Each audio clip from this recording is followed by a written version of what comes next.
दो कहानियाँ मैं अक्सर शेयर करता हूँ।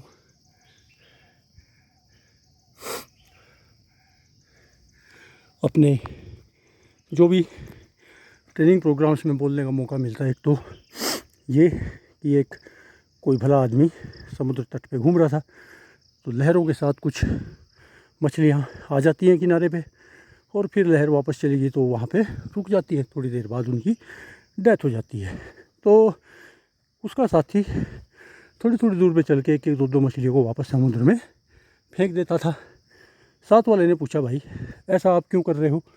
ये तो हज़ारों की संख्या में मछलियाँ आ रही हैं, मरती हैं, डेली मरती हैं, कितनियों को बचा लोगे और क्या मैटर करता है आपके उससे? तो उसने बड़ा अच्छा जवाब दिया कि देख भाई, उस एक की लाइफ के लिए तो वो मैटर है जिसको मैंने समुद्र के पानी में वापस फेंक दिया। दूसरी कहानी जो मैं अक्सर सुनाता हूँ वो ये कि एक भला आदमी अपने एक स्नान कर रहा था तालाब में और वहीं उसका साथ उनके साथी भी थे। तो स्नान करते हुए देखा कि एक कीड़ा आया और उनको जो है हाथ पे, मतलब वो बहता हुआ जा रहा था, तो उसको उन्होंने बचाया और वापस जो है बाहर छोड़ा। लेकिन उसने, उस कीड़े ने डंक मारा उनके हाथ पे, काटा, हाथ हिला, फिर से वापस वो पानी में गिर गया। उन्होंने फिर बचाया। ऐसा 2-3 बार जब हुआ तो फिर वो साथी बोलने लगा, भाई जब ये तेरे काट रहा है तो क्यों बचा रहा है इसको? बोला, भाई ये तो कीड़ा है, इसका काम ही काटना है। तो जब ये अपना काम नहीं छोड़ रहा तो मैं तो इंसान हूँ, मेरा काम तो बचाने का है, तो मैं अपना काम कैसे छोड़ दूँगा। तो ये 2 कहानियाँ मैं अक्सर सुनाता हूँ। अक्सर युवाओं के मन में कौतूहल होता है कि हम ये काम क्यों करें, ये पढ़ाई क्यों करें, इससे हमें आज क्या फ़ायदा होने वाला है। तो मैं अपने जीवन के अनुभव से आपको एक बात बताऊंगा कि कोई चीज़ कहाँ आपके कब काम आ जाए आपको मालूम नहीं पड़ता है।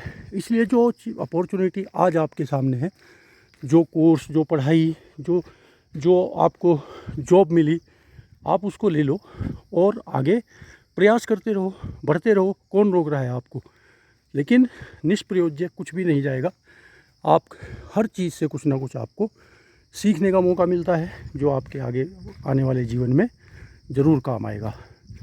तो मतलब हर चीज़ का कोई ना कोई उद्देश्य है, लॉन्ग टर्म उसका बेनिफिट है। आज वो अगर आपको निष्प्रयोज्य लग रही होगी, लेकिन आने वाले 10 साल बाद, 20 साल बाद यू कैन नॉट से कि वो आपको किस तरीके से आपके लिए बेनिफिशियल साबित हो सकेगी। को अपना एग्जांपल देता हूँ। मैंने एनसीसी ली थी, एनसीसी कैडेट था मैं, क्लास 11-12 में बी सर्टिफिकेट लिया था। तो उसके बाद हम डिफेंस में चले गए। तो वहाँ कोई एक्स्ट्रा उसके उस टाइम मिले होंगे मार्क्स या नहीं मिले, याद नहीं है।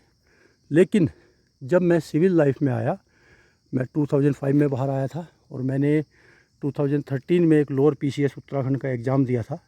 तो उसमें एनसीसी एक, हमारे यहाँ पे जो स्टेट गवर्नमेंट जॉब्स हैं, पीसीएस, लोअर पीसीएस, उसमें एनसीसी एक वो दे देते हैं उसको।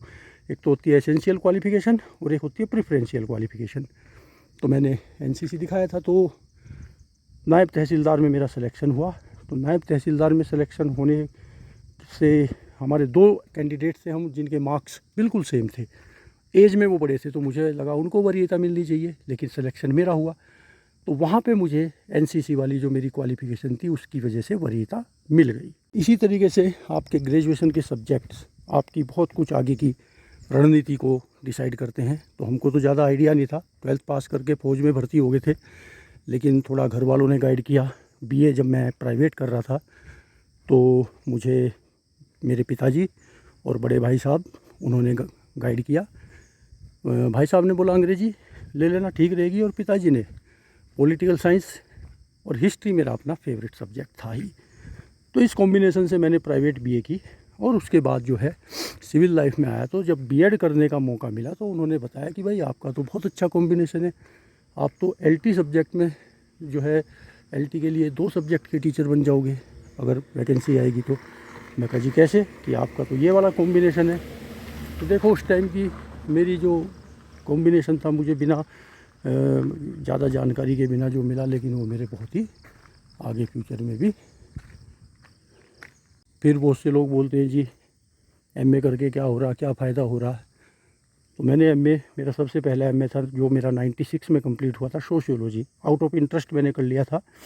बाद में जब मैं सिविल में आया तो मुझे लगा कि सोशियोलॉजी के साथ साथ कुछ और भी नॉलेज की ज़रूरत पड़ेगी कॉम्पिटिशन्स के लिए। तो मैंने फिर सबसे पहले इंग्लिश में कर लिया, इंग्लिश के बाद हिस्ट्री, और लास्ट मेरा पॉलिटिकल साइंस। यानी कि मेरा जो है बीए के तीनों सब्जेक्ट में एमए है अभी, और एक एक्स्ट्रा मेरा सोशियोलॉजी।